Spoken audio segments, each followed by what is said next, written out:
everyone, it's Yvette Blowitz and welcome to the SPAITGIRL Talk Show podcast. I'm super excited to be here with you today and our very special guest who is Jo Lamble, who is an Australian clinical psychologist. She has authored and co-authored numerous books. And today we're going to be diving into her brand new co-authored book with Dr Ginni Mansberg, who's a family GP from Australia also. And their book is The New Teen Age, How to Support Today's Tweens and Teens to Become Healthy, Happy Adults. Welcome, Jo, to the SPAITGIRL Talk Show podcast, and welcome to our global audience. How are you today? I'm really well. Thank you so much for having me on. It's just really, it's such an honour to be part of this podcast, to support people's mental health for themselves and for their kids. So I'm really pleased to be here. I absolutely love your book. When I saw the book title, I was like, wow.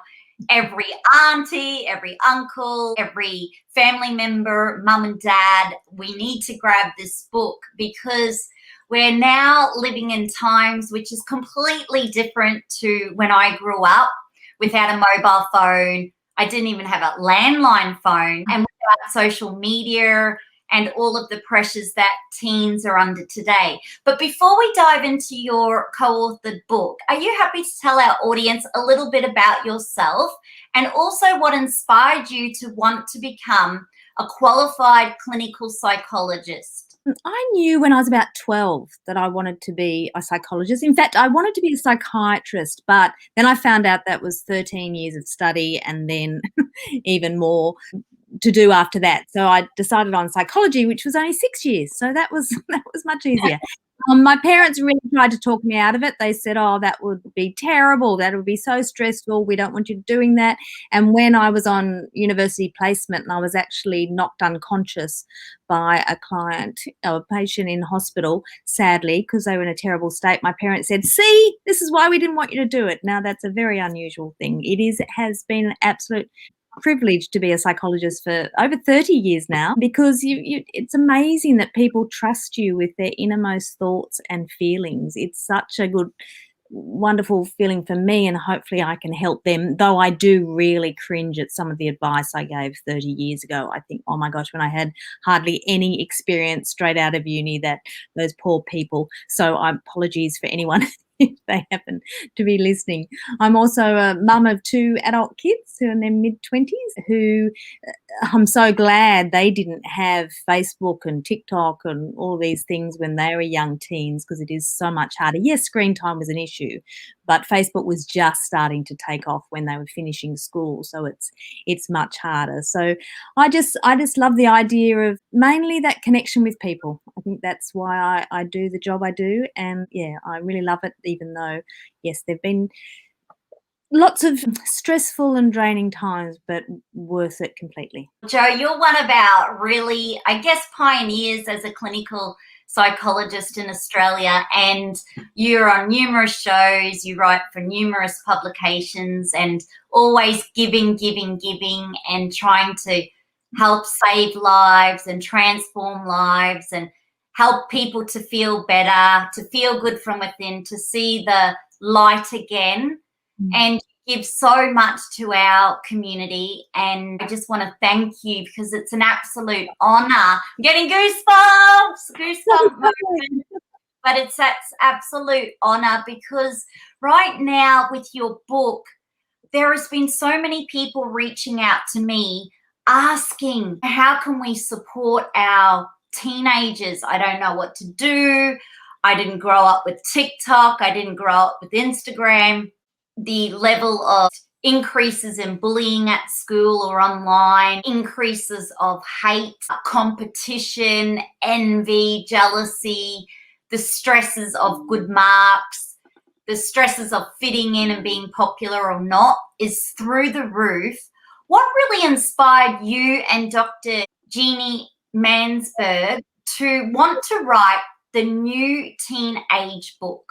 Ginny and I have been friends for years. We actually met in the green room at the set of Sunrise, a television program here in Australia, and we just clicked straight away. We had kids the same age. We thought the same way. We just laughed a lot. So we always wanted to work on a project together. We're always doing things separately, but it was actually Ginny's idea, and she said, why don't we combine her medical knowledge with my psychological knowledge to try and help support parents of today's teens, because we are hearing in our offices, in her GP surgery and my little clinical psychology practice here in Sydney, we are hearing exactly what you're saying. The parents really struggling. Parents just as wonderful as they've always been, who love their children. The children are just wonderful, they're fabulous and resilient and strong as they've always been. But things have changed. Things are far more complex now, far harder for parents to navigate, because what in generations gone by, parents could just rely on how they were parented to guide them to make their own decisions.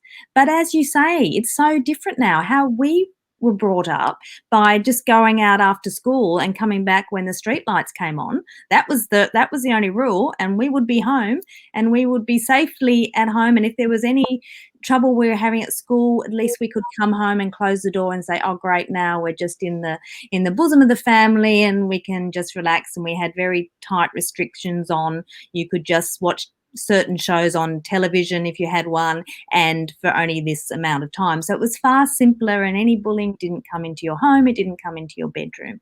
So all the things we knew as children don't, well, some of them do, of course, but a lot of things don't apply to parents these days. And so all of us, Ginny and myself included, scrambling a bit at times to understand how our teens are thinking and feeling and what we can do to help. So we thought, okay, it is a new teenage, so let's try and whack everything in there we can think of, everything medical and psychological we can think of. And it's not just us. We interviewed so many experts for this book.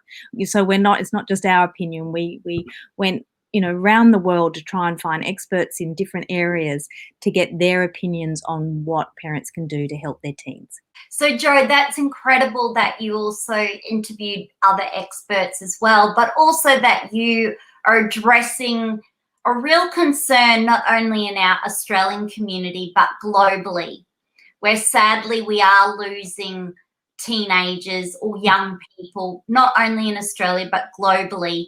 And there is an increase in the feeling of loneliness, disconnection, and like they're not enough or not good enough or don't fit in. What are some tips you could share for the mother who is out there, or father, that really feels disconnected even from their own child or their own teenager? How can they even just connect with them, first of all? It's so amazing that you asked this question, Yvette, because our main takeaway from this book would be that it is the connection you have with your teenager that is going to be the most important thing. That is, the stronger the connection, the safer your teenager will be. And let's face it, first and foremost, we want our children to be safe. We want them to be, yes, healthy and happy, but we want them to be here and we want them to be safe. And that connection is key. And yes, a lot of parents are feeling disconnected because, yes, teenagers can, some of them, not all of them, but can become less communicative when they become adolescents. But even more than that, they are on their devices. So even when they're sitting with you, they often have their phone in their hand. If they're in the car, they're often got their phone. If they're, even watching something with you, sometimes even at the dinner table, which obviously is not recommended, but they are so engrossed because they are using these devices for, yes, study as well as their social life and their entertainment. So it is all encompassing, and I think that's a massive part of why we feel disconnected. So if we just start there, to get that connection back, because they are still those little people that you loved when they were born, and they're still in there, they're still so lovable, and they still, all the research shows, especially from the Australian Institute of Family Studies, that the parents are still the first people their teens are going to turn to. So remember that. You might think they don't need you, but they do. We are still going to be the people they turn to most. So to connect with them, we need to enter into their world. There's no use just saying, get off that phone, get off that device, come and talk to me. We need to sit there and say, what are you interested in? What do you enjoy about it? Tell me about this game. Why do you like playing it? Tell me why you look at those sort of videos. What are you researching? Show me how to use it. Let them be your teacher. Let them sit there and teach you how to do a silly dance for TikTok, Become involved in their world, because then they're seeing, wow, my parent still wants to connect with me. They're still interested in me. Whereas if we're just telling them to get off the phone and come, you're virtually telling them, stop connecting with any friend, stop connecting with anything you're interested in and connect with me. That's not going to work. So if we enter into their world, then they are going to think, wow, we're interested, but gosh, we can learn a lot on the way. And then we're going to be more aware to say, hey, okay, well, I'm a little concerned about this. So, the information that you're getting there, let's talk about that. Let's look at some other things that might, present an opposing argument to what you're looking at. So then you can have an informed discussion. Whereas if they come up with views that can really scare us at times and we just shut them down and say, that's rubbish, that's dangerous, then again, all they can do is just turn away from us. And again, that connection's broken. I love those words of wisdom, Jo. I've actually tried your technique and it works. So normally with my little niece, she loves TikTok and things like that. And normally I'd be, you're with me, auntie, put that away, even though I'm a blogger and a podcast host. But I'd be like, put that away, you're with me. And they're like, huh? Like, they're too cool for school. And so then when I asked her, what are you doing? And then she explained she was doing a dance and what it was. And I said, okay, well, I'm going to join in. You teach me. And we've since been able to build a much better relationship because I paid attention to what is it you're doing? What's the challenge? What's the dance? What's the song? What's the lyrics? And it all was actually ticking the boxes. So I thought, well, this is good. But I feel that had I maybe just shut her down, I wouldn't know. And then I ended up having a lot of fun in the process, learning how to actually do a dance and what it was about. So we have built a better relationship based on that, whereas normally I'd be like, shut that down. You shouldn't be on that, which I think a lot of people tend to do. I'm sure I'm not the only one.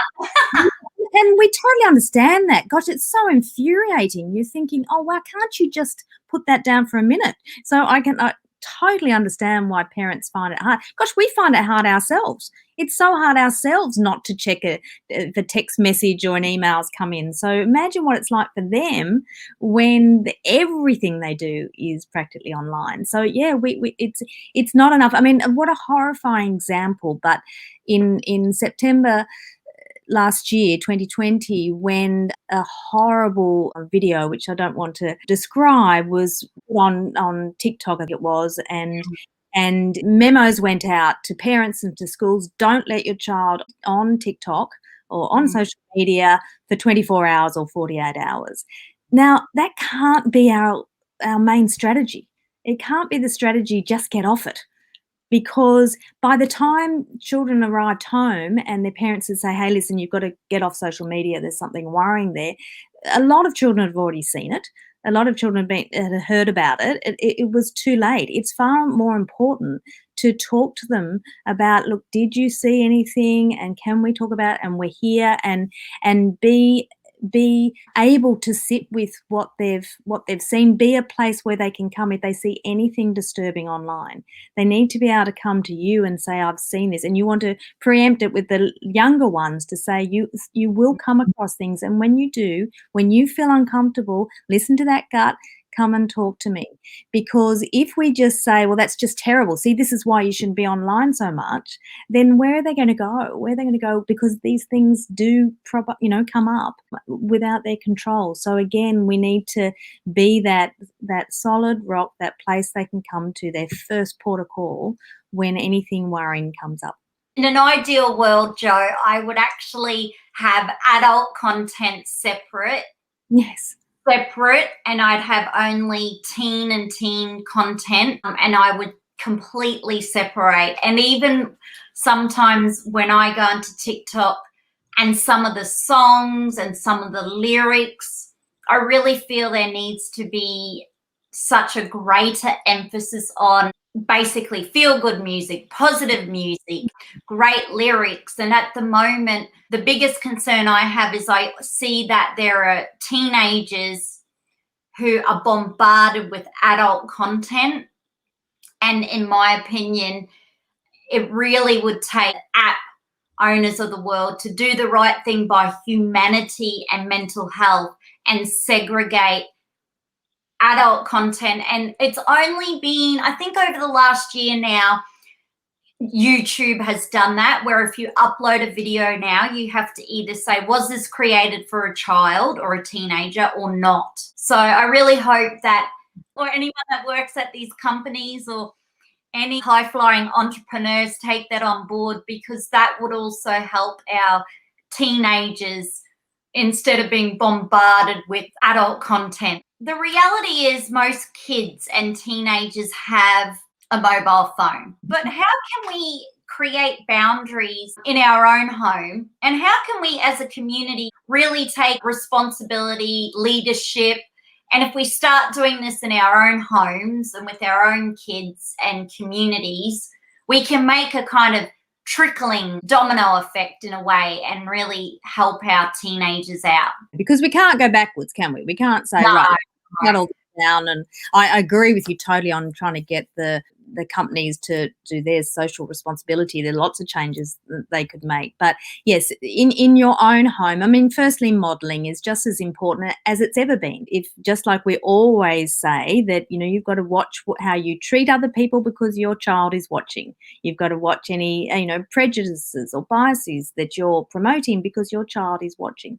So the same goes for this technology use. You know, so many parents are busy and time poor and juggling everything, and especially in times of COVID lockdown and restrictions, are often on their devices too at home. And so the children are seeing, and the teens are seeing, the parents on their devices all the time while they're multitasking, and then we're telling them not to. So yes, it would be good if we all, and so, I mean, it may sound impossible, but if you could, having a family contract is a really good idea that everyone's got some input into. And so you sit and say, okay, how are we going to help each other? And if you word it like that, this is not about rules and regulations and consequences and punishments. This is about how can we help? How can we help you deal, and all of us deal with this new world? I remember with my children when they were finishing their final years of school, to be able to, when I said to them, how can I help you with this? Because you're online doing your study, but how are you going to cope with all these distractions? And they're far more willing to listen to that if you're saying, yeah, I see this as a problem. It would be for me too if this was around when I was your age. So let me help you there. So again, a family contract where you say things like, okay, let's just agree no devices at the dinner table, for example. Let's just agree that we all have a point in, often it's been so clearly recommended, at least an hour before bed, where you're not on screens. Let's all agree with that.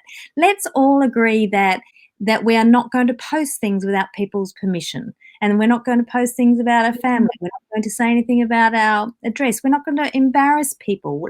Let's all agree that when you decide to post something, you think before you post, is this going to make anyone feel bad?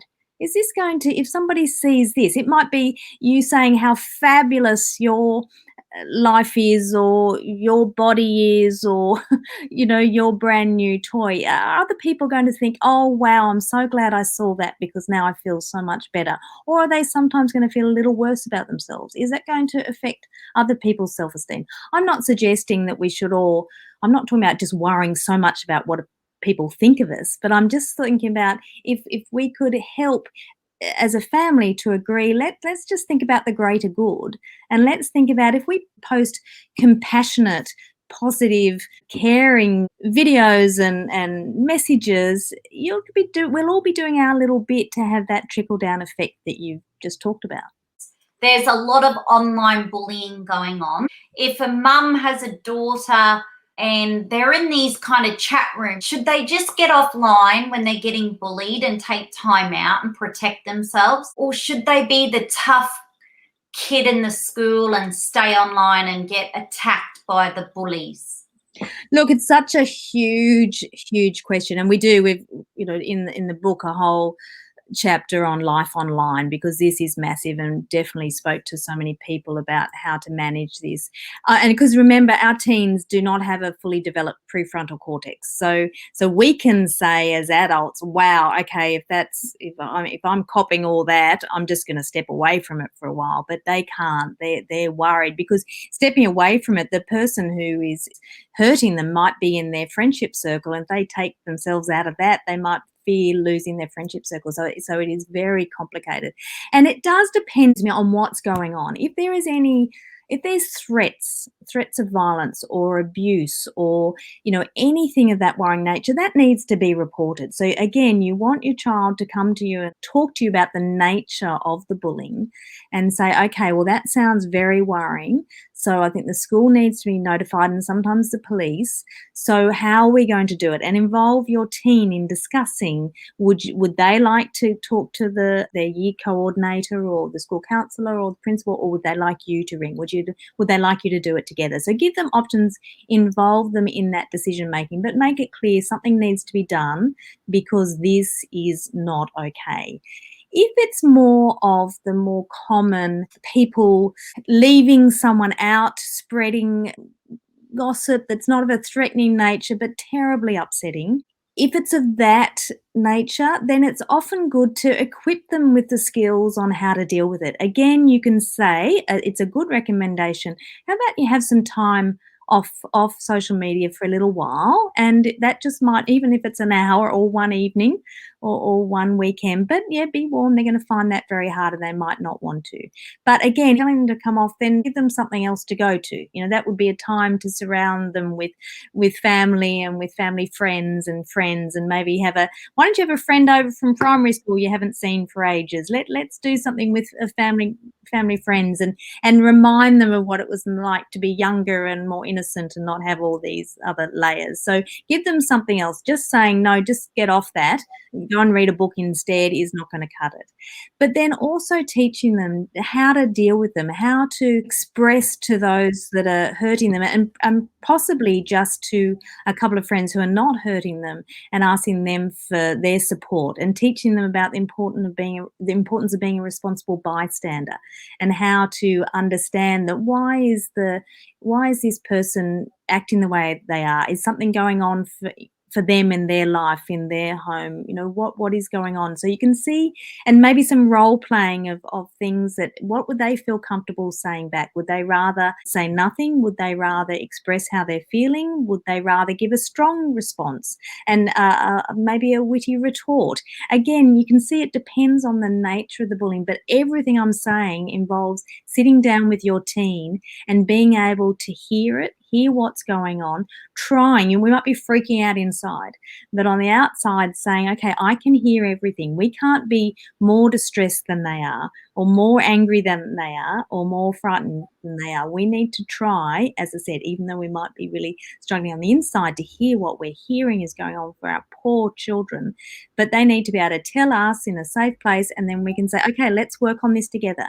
You are not alone here. You are not alone here. There are also fabulous, and again, we've put them all throughout the book, wonderful resources. Reach Out, for example, is a wonderful organisation in Australia that supports young people up to the age of 25. There are so many resources on there. There are forums for you. You could direct them and safely say to your teen, why don't you go and reach out and talk, join one of these forums about online bullying, and they'll suddenly find themselves surrounded by supportive people that are carefully moderated by the Reach Out team. And so they are providing them with, again, lots of strategies. So I suppose what I'm saying is, if you as a parent don't feel equipped, which I can totally understand, don't feel equipped to deal with it yourself, then enlist the support of all the amazing resources out there to say, okay, well, let's look at this place together. Let's look at Reach Out together and see if you can feel comfortable for there. And by the way, there's lots of resources for parents on Reach Out and some of these other wonderful sources as well.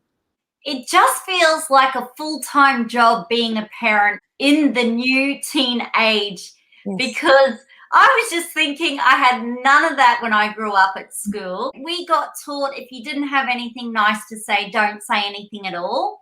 And even if someone did have a slight disability, we knew it was polite not to bring attention to it or say anything in public. But obviously, pop culture has come into play, social media, and I guess the standards of kindness and compassion and love and empathy and all of these incredible things we're trying to bring back, or we're trying to really bring into social media, because we do need more of it, especially to inspire our teens in this area of being kind and being nice. But we know that they're living in a complete world where now they just get to type whatever they think.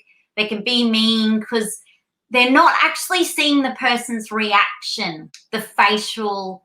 So it's different. We often got taught if you could say it to someone in person, face to face, then it would be okay to say. But if you can't, then you know you're doing something wrong. That's still wonderful advice. Don't post anything or type anything that you wouldn't say face to face. The other thing I often say now also is for parents to tell their teens and younger children, messaging anyone online, is don't write anything that you are not happy for your friends' parents to see, or your friends, or your teachers, or your principals, or your future employer to see, because that's often what scares them more. Because they don't realize that in so many homes, all the messages are floating around in the family cloud. And mum's out there on the iPad on the lounge and she's seeing the entire transcript of the group message going on. I cannot tell you in this little office how often I just see people, parents printing out, look what is happening, look what is going on in my child's, my teen's friendship group.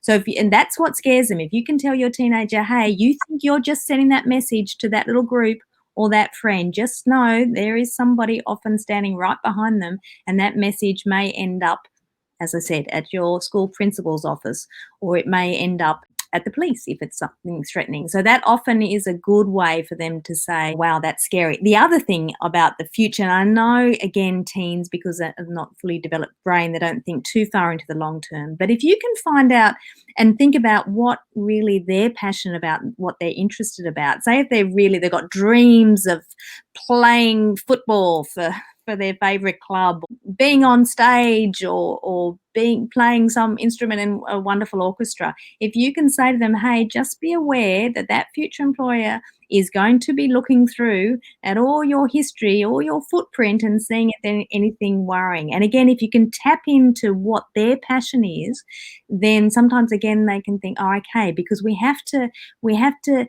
try and get to relate to them. Just by having these motherhood statements, careful what you post online, it's always there, that often doesn't penetrate. But if you can say your future or your future partner's parent, something like that they think, oh, okay, that does sound a bit more scary, I will think. What age would you recommend children actually go online? So I always recommend around 12, 13, if you can. And again, when you explain to them, when they are nagging you, normally around 9, 10, please, please, please, please, everyone else is, and I'll just use it for dialing in a case of emergency. That's what they normally do. What if the bus breaks down and I can't reach you? That's why all these excuses. What I recommend is that try and surprise them. Try and surprise them. So they're nagging, and you're just being strong and say, listen, I've found out and I've done some research on this, and this is the safest time for you to get a phone and to get access to social media, and that's around 12 or 13, normally when they start high school. So that's why I've done that.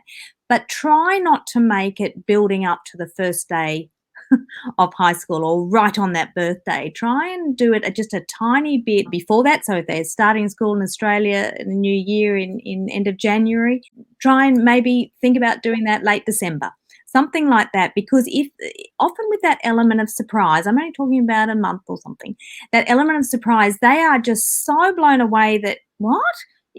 What? I can have a phone? You say, yes, you can have a phone. And here is a little contract that we're going to be drawing up on this phone's use. So let's sit down together and work out the contract. And they're going to agree to anything. When you say, right, this is what's going to happen on the phone at night, this is what you're allowed to do, this is what you're not going to be allowed to do, and I'm going to be checking regularly with your friends on these apps, and so you're going to show me that, you know, who your friends are and do you know them in real life, and that's what I'm going to be doing that. What should we say? Should we say every month? What you agree with that? Okay. They'll often say, oh, this is marvelous, this is marvelous. And having a contract on phone use, for example, is a good life lesson, because that's we live life in as adults with lots of contracts that we have to agree to, and then it gives you a clear consequence if you break that contract. If you don't do what we've agreed you can do on this phone, then we're going to take the phone away for a while. And again, that's stipulated in the contract. If you break this rule, then we're going to take the phone. But it's not indefinitely. We're going to take it away until you're ready to, okay, you're ready to try again? Okay, let's go back to the contract and we start again. Because again, like anything with teenagers, if they do break the rules, the consequence, and they do break our trust, for instance, they have to have the opportunity to win it back. They have to have the opportunity to say, okay, let's try again. Great, you ready? Okay, good, let's go again. So that's a really good way. But yeah, from 12 or 13, and again, be involved. I mean, we were even reluctant in the book to mention too many apps, because by the time in a year there'll be new apps. So we have to stay ahead of it. We have to find out, and that's why we sit down and say, oh, what's that one? What are you doing there? And, oh, this is a new one called whatever.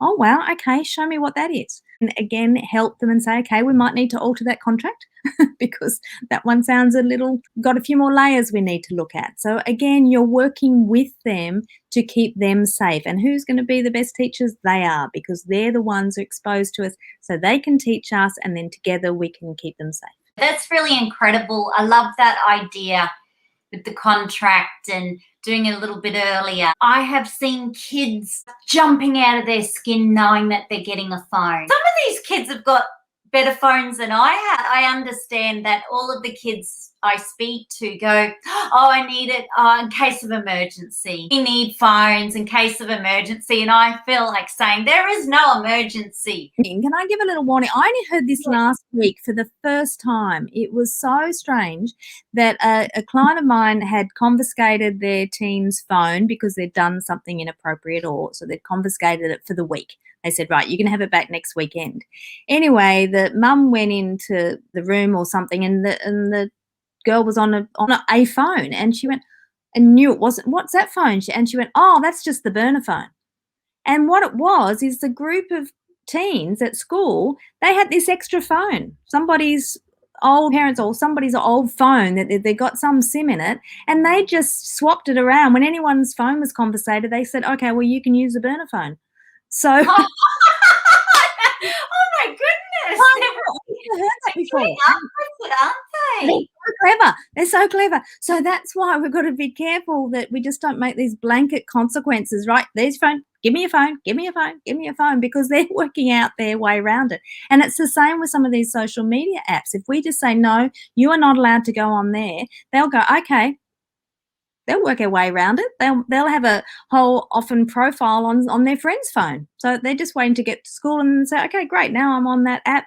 I can do it. I can't do it on my phone, but I can do it on your phone. So they're clever little things. So we've got to, again, stay connected, be aware of what they're doing, and work with them, because otherwise they're often, well, my kids were always and still are cleverer than I've ever been. And I've heard from some parents that they say that when they take their phone off them, it's like a drug. Like they're like craving their phone like a drug. And we know that the app developers have come up with a way where they've created these likes and amount of views and everything to really get their users addicted in such a way, like a slot machine and things. And what about when teens are feeling really depressed because they don't have their mobile phone and they can't be in contact? Is that when a parent should spend even more time with them, if possible, to do activities like go for a walk or get them to help them cook dinner, like actually spend time with their child then to do activities? That's right. I mean, that's the main one of the main strategies is you got to try and make life offline a little bit interesting, so that they can see that okay, they're craving to be online, but if they're hearing, oh wow, look at that fun going on, or that is something. But whereas if they're offline, this is a very common thing. As soon as they come out of their room or if they're off their device and they're given a chore or a lecture on what they haven't done wrong and how much they're on their device too much, you can imagine them going, yep, okay, well, I really want to just get back. So meal times are a perfect example. If we can try, I know it's hard, but if we can try not to make it a time where you think, okay, let's all talk about what's not working around here, and let's talk about who's not doing what and what we all should be doing. Instead, let's talk about it as a wonderful place to share stories. Let's compare who's got the funniest story, who's got the most interesting story, what's happened in all our days. Let's make them not want to just rush off after they've scoff their meal and run back to their rooms. Let's make them linger because everybody's sharing and connecting. So that would be one thing to make offline. And yes, come and help me cook dinner, not because it's a chore, but because I want to hang out with you. There is no better compliment to give your teenager than to say, gosh, you're good company. Because if we're always just saying, gosh, you're smart or beautiful or talented at that, or you've done so well and you've achieved this, then that's what they're going to tie their self-worth to. Whereas if we say, oh my gosh, you're just so fun to hang out with, you're interesting, you're such a lovely person, you're so compassionate, you're just, just good company, then you watch their chests swell out with pride at that. You watch how much they then do want to come and help cook or just chat and sit on the couch or watch some daggy show together, because they're thinking, wow, I'm good company and mum or dad really like hanging out with me, so that's nice. So it's so important, isn't it, to be communicating offline? I had a strategy I did, which I still do, but my kids are now obviously adults and not at home, but definitely when they were tweens and teens, I had this strategy that I just developed, making a cup of tea. So what I would do is if I felt like they wanted to talk or they were hanging around or anything, or at the end of, if we were both in the same room at the same time, I'd say, and they started talking, I'd say, hold on, let me just get a cup of tea. And so by the time I boiled the kettle or it was making the cup of tea, I could quickly just finish an email or answer a text or get my head away from whatever else I was doing, so I could stop and have the cup of tea and sit down and say, okay, now, talk to me, talk with me, and we could chat. And it was a really important symbol for all of us to say, okay, you have my full attention. And it might just be for 10 minutes. It might be 20 minutes, might be for an hour, but I am present right now. And when I knew it was working was one day my daughter was on the way home from school on the train late, and she sent me a text and she said, you better put that kettle on. Have I got a story for you? And so, and so, oh wow, I just got the, because I never said that that's what I was doing. I just made a mental decision. That's what I want to do, this cup of tea chat. So there are little ways that you can say, okay, now I'm right here. Now some teens particularly don't want to sit down just face to face. We all know this, that sometimes they prefer not to, they have no eye contact, when they're having a discussion. So that's when, when you're driving them to some activity or a friend's house, or when you're sitting side by side on the couch watching something, that's often a good time to just, again, offline, just have a chat. But yeah, make sure you're present. If they see us also on our phone or on some device, and it's very hard. They've got a very strong hypocrisy radar. They know that, there's no use saying one thing and doing something else. They're watching and these days they're going to tell us. I love how you had that cup of tea chat and how your daughter got so used to like you making the tea, sitting there with her talking to you, and then she had that then as her go-to. That's so beautiful. You really then have become like their best friend and their go-to. Yeah, I mean, again, we've got to be really careful, don't we? I mean, it's easy. We don't, again, as adults, you can definitely be, very close, good friends. As teens, they still need to know where their parents. So to a best friend, we don't want to compete to them. They need to know that we're still making the decisions, we're still the rock, we're still the leaders. So it's more that there's such good company that it's easy. And again, that have I got a story for you was because she's used to sharing stories because that was part of her growing up. So I know it's hard. It's a bit different to being a best friend, but it's definitely a very present ear and somebody who really wants to hear and be involved and, as we say, actively listen with all our attention. Jo, do you find that teenagers whose parents don't use social media, that they think they're actually more intelligent than their parent? Because they're like, oh, I use technology. Oh, my mum doesn't know how to use it. They know nothing because they're not even online.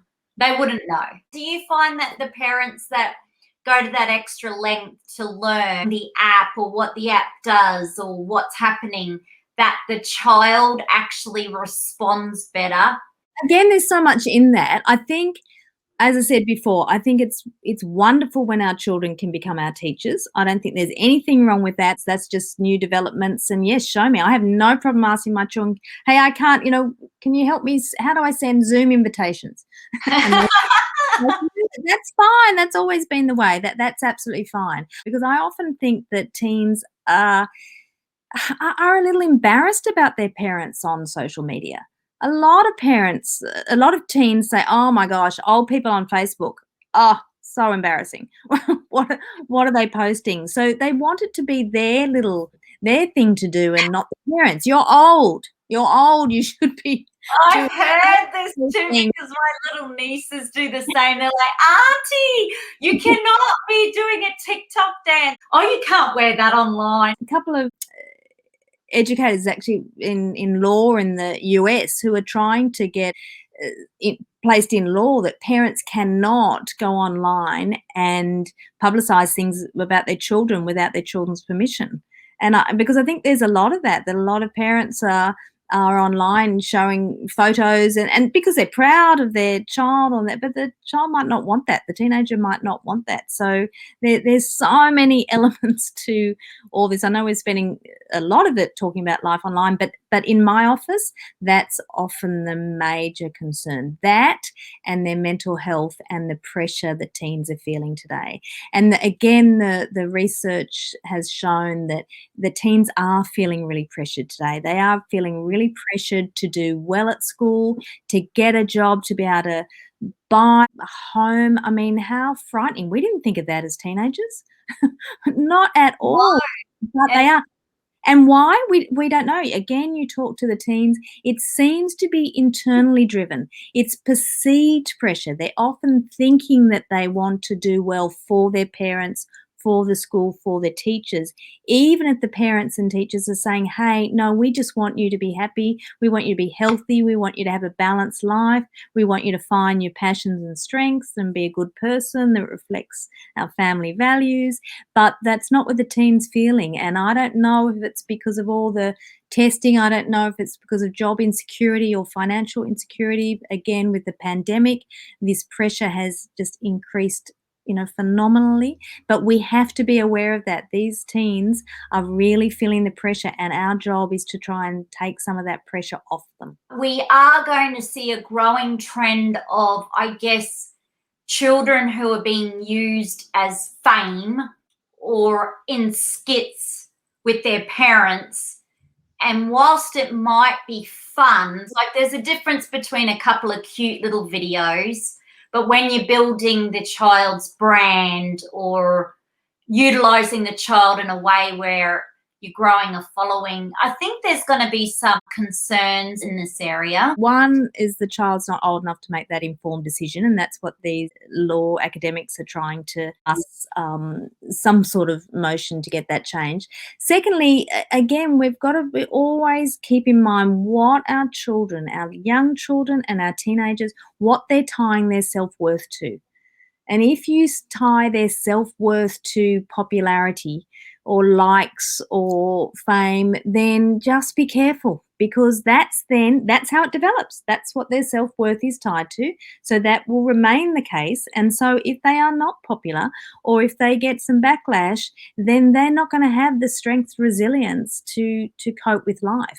And that's the same with anything. If they tie their self-worth to doing really well at school because they've found learning to read really easy when they were young, or they breezed through early years at school or even high school, if they tied their self-worth to that, to their marks, again, what happens if something affects them and they can't get those marks for a period of time, or others catch up? And the same with their whatever talent, on how they look, or whatever it is, that's what we've just got to always keep in mind.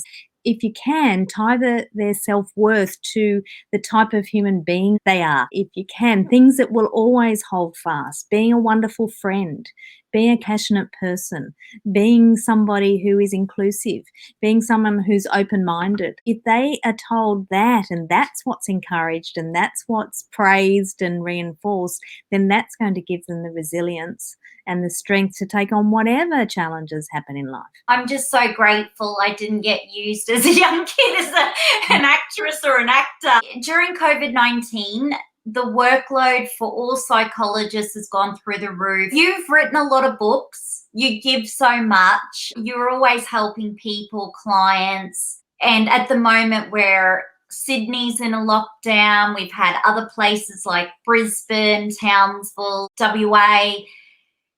There's so much uncertainty, so much is unfolding. But how do you take care of yourself, and what are some of your self-care rituals? Look, rituals is a good word actually, Yvette, because I am such a routine ritual person. I get up very early every morning and go for a little run, and it's essential that I do that. If I can't for some reason, then I can really feel it all day. So I just do that every day. So that's it. That's definitely one. I go to bed very early because I get up so early. And again, to give myself time to then read, which I love doing before I go to bed. Now, this is a pain in the neck for friends and family. And it's well known. They go, oh, she's useless. There she goes. She's hit the wall. Well, I will get up and say, sorry, you all have to go now. I love it. People ask for a lift to a dinner. I'll say, sure, but I'm telling you, I'm leaving because I'm useless. And so that's a huge ritual, and it is quite difficult actually to fit some things in life, because I really am. But I know the difference. If I don't do that, I just don't feel good. So that is a main one. You talk SPAITGIRL. I've got an outdoor spa that I love it. In at least 4 nights a week. So again, that's just something at the end of the day, just to sit that walk year round. Winter's even better than summer. So that is a ritual. And then the other thing I do is play golf very badly on weekend with my gals. And that is just a lovely 4-hour hit. Who cares about the score? But we play in the competitions, and we play and we chat and we have a coffee when we're not in lockdown afterwards. But again, that if I miss those things, I mean, I'll survive, but I know I won't feel as good and as productive and as kind and compassionate if I don't look after myself in those ways. I love your self-care rituals, especially the spa. That's incredible. I actually this morning had to get up early too and go for a bit of a walk, jog, and love that, and find it sets me up for the day. I just love how you also do the golf in terms of the weekend. And Jo, have you found with the lockdown in Sydney that people are feeling like a sea of emotions? Like some days you might be flat, feeling a bit depressed or low mood. Other days it could be anxiety, like what's going to be the press update? Are we going to be let out of lockdown?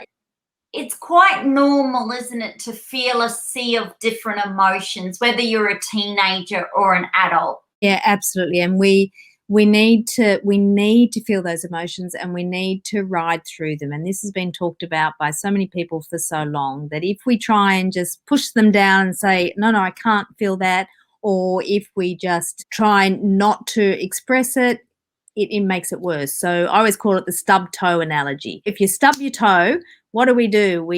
I'm talking really badly. You think it might be broken. You stub it, and what do? You normally walk around, you pace around, often swearing if no one's around, or at least in your head, and you're just letting that pain, and you're riding through it, and you're so focused on the pain that you are aware when it goes from a really sharp, acute pain to a throbbing pain, and it's then that you look and you're surprised that your toe's still attached, and then you might look at what you stubbed it on. So by riding through that pain, and believe it or not, there's been research done on stub toes, and they know that if you don't ride through the pain lasts for longer and is more intense. It is often the same with emotions. If we allow ourselves to have that burst, and what I'm seeing so often at the moment is anger, a lot of anger and frustration, and if you allow yourself to ride through that feeling of frustration or anger or sadness or fear or whatever it is, you ride through it, feel it, often feel it in your body, feel it in your system, and then do your self-care routine,